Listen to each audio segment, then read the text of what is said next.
Growing up in Ba Sing Se can be a hard life, especially when you're doing it alone. Born in 146 AG as the only daughter to a poor family, Sabi lost her parents at the age of 8 to one of the many outbreaks of disease that hit Ba Sing Se's infamous lower ring.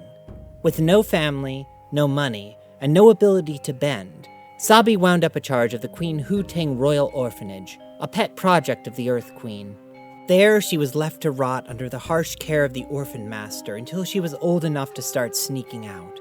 At the age of 16, armed with a .22 caliber Varick Industries Ladies' Friend revolver, Sabi began to learn one of the few trades available to someone of her station and was quickly immersed in the criminal underworld.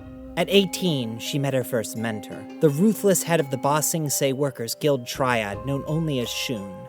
For 10 years, she did his dirty work, protecting the people working for him and intimidating and hurting the people who stood up against him. Through the chaos of the fall of the Earth Queen, she kept doing what she needed to survive. She became a master with the firearm, honing her skills with Varick's deadly inventions to a razor's edge. She moved from job to job, keeping her belly full and her guns loaded.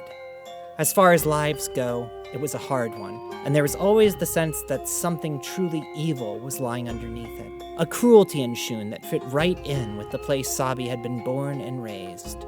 Then, one fateful night in the early spring, the course of her fate changed forever. Forced to flee the city where she'd grown up, Sabi traveled across the Earth Kingdom to Republic City.